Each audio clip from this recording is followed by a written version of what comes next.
I'm always emotional when I come here.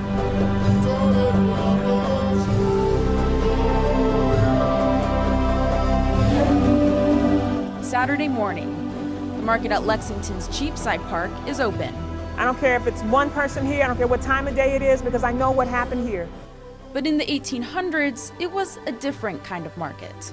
African American human beings were sold like cattle right here on this spot. The numbers of human beings who were sold from here would make you weep.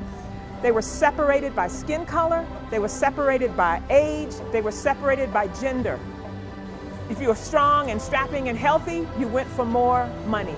We don't know all the names of the people who were sold here. This was one of the largest slave markets in the United States of America.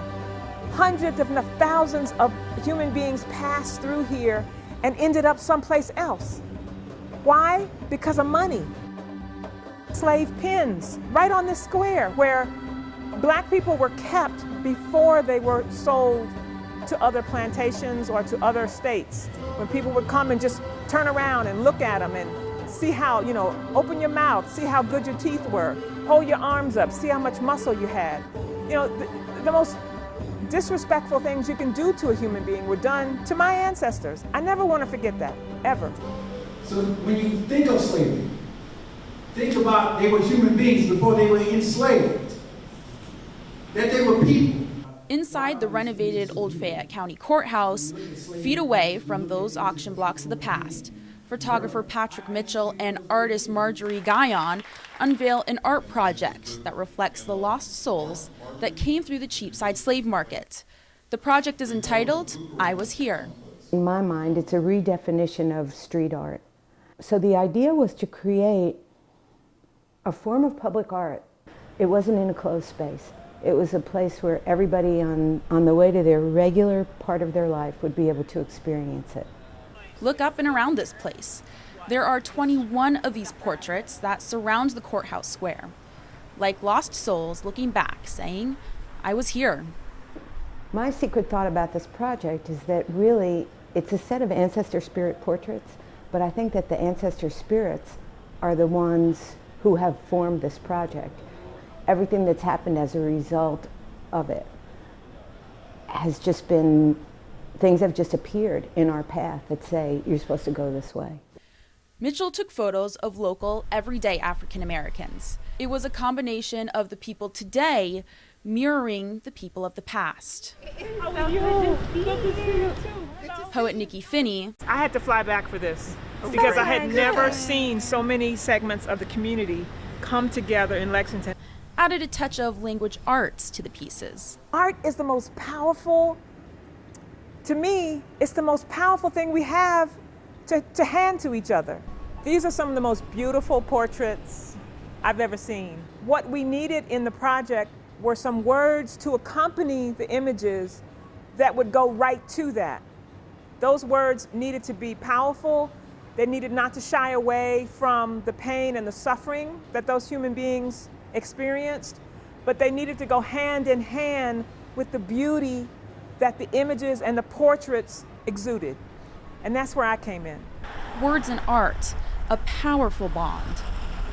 Little kids holding on to their parents' hand by a finger, the sort of sadness in the eyes of the mother figures, the father figures trying to stand tall and strong, but also realizing their daughter had just been sold away from them. Imagine if I had been 9 and my mother was standing beside me 1 minute and then I never saw her again.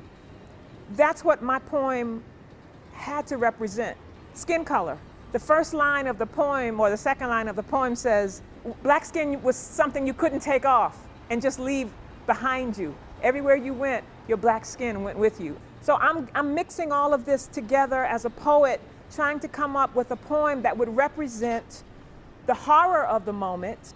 In order to get that story right, I had to ask for permission from the ancestors, from the spirits that be. Can I do this? Can I get this right? I don't know all your names. I don't know where you started. I don't know how old you were. I don't know where you ended up. Nikki's poems are visually stunning through her words, in that the father seeing, the mother seeing the shape of the dust shape of their child. is that's a powerful image, and it's a scary image. But we're more than that, and that's easy to capture. And I'm sure somebody else has done it, but we wanted to take it in a different direction. It's a roadmap to healing. In order for the project to take off, businesses had to agree to hang up the artwork in their storefronts. Keith Clark owns Ruddy Duck Grill. He has one of the paintings in his front window. It was just something that I felt like was appropriate. I didn't know what it was going to look like, but now that I see it, and it's depicted as the souls and the spirits that are still here, I think it's very, very impactful. I think it's one of those things where you can't look at it and not be moved by it. I think they're spiritual. I think that their souls are on display. I think in this medium that's what the artist is trying to get across, and it truly does come across that way. I mean, you probably wouldn't understand it till you stood in front of it like we just did and saw it and got the impact from it. Well, it is kind of like something happened here on that side of the street. Guyon's art studio overlooks Cheapside. Part of this project is to bless and sanctify what happened there, and to put these spirit figures looking over all of us is, to me, part of the project, and to try and make this land whole. It's chilling, without a doubt. It gives me cold chills to look at it and to be aware of it, to think about it, and to have it for a brief time part of my reality. So yes, I feel their presence. What does it mean? I can't tell you what it means. It's just like, this is a different kind of place. It talks about who we were, talks about who we are, but the most important thing of it to me is it talks about who we could be to each other.